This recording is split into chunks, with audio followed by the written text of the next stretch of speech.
ఇది north east corner, ఇది east, ఇది నార్త్. స్థలము ఉత్తర ఈశాన్యం, వీధి పోటు వేరే వస్తుంది. నార్త్ ఈస్ట్ కార్నరే బలమైన జాగా, దానికి సరిగ్గా ఉత్తర ఈశాన్యము వీధి చూపొస్తే ఇది డబ్బుల చెట్టు అని చెప్పొచ్చు ఇంటిని. అటువంటి డబ్బుల చెట్టుకి ఏం చేసింది, ఈ దిగ్మూఢం అనే ఏరు ఒకటి కోసేసినారు. ఈశాన్యము లెస్ అయితే సర్వము లెస్ అని అనేక వీడియోలో మీకు చెప్తూ ఉంటాను.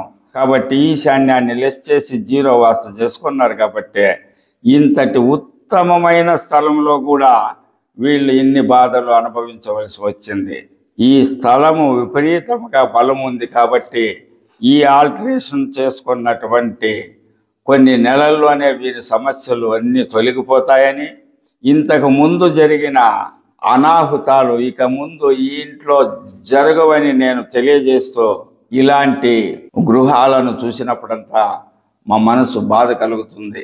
ఎందుకంటే తెలిసి తెలియకుండా వాస్తు చెప్పి ప్రజల్ని ఇబ్బందులకు, హింసలకు మరియు జీవితాంతము కుంగి కుళ్ళి కృషించి నశించిపోయేలా చేస్తా ఉన్న ఈ వాస్తు పండితులను చూస్తే ఒక విధమైన మనసు కలుషితమై బాధ కలుగుతుంది. కానీ ఏమి చేయలేము.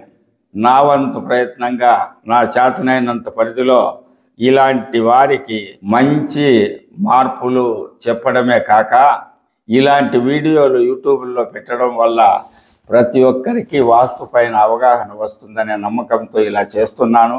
ప్రతి ఒక్కరూ వాస్తు పైన అవగాహన తెలుసుకోండి. మీకు మీరే వాస్తు సరిచేసుకునేలా మీరు తయారు కావాలని, తద్వారా మీరు, మీ పిల్లలు, మీ బంధువులు తరతరాలుగా సుఖశాంతులతోనూ అష్ట ఐశ్వర్యాలతోనూ కలకాలం చల్లగా జీవించాలని ఆశిస్తూ మీ వాస్తు పండిట్ చందకచర్ల ధనంజయ స్వామి. ఇప్పుడు ఇక్కడ ఉన్న దోషాలను తెలియజేస్తాను. దక్షిణాగ్నేయం మూత వచ్చిందా? ఎప్పుడైతే దక్షిణాగ్నేయం విండో వెంటిలేటర్ లేక మూత వేశారో ఇంట్లో శుభాలు జరగవు. శుభాలు జరగాలంటే ఇక్కడ ఒక వెంటిలేటర్ పెట్టుకోవాలి. ఆ వెంటిలేటర్కి ఇక్కడ అవకాశం ఉంది కాబట్టి ఒక వెంటిలేటర్ పెట్టుకోమని చెప్పాను. లోపల ఈ ఇల్లంతా మిగిలిందంతా ఇల్లు బాగానే ఉంది. పశ్చిమ వాయువ్యంలో వెంటిలేటర్ లేదు. వీళ్ళు జాగా ఉన్నా కూడా ఇక్కడికి వచ్చిన వాస్తు పండితుడు విండోనో వెంటిలేటర్ ఇవ్వలేదట. ఇక్కడ ఒక వెంటిలేటర్ పెట్టుకోమని చెప్పాను.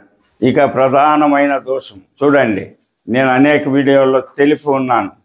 ఆగ్నేయము పార్కు కాకుండా, మెట్లు పార్కు కాకుండా ఇక్కడ వెనుకకు సింహద్వారం పెట్టడం వలన ఈ భాగము కంపౌండ్లోకి చేరిందే కానీ ఇంట్లోకి చేరదు.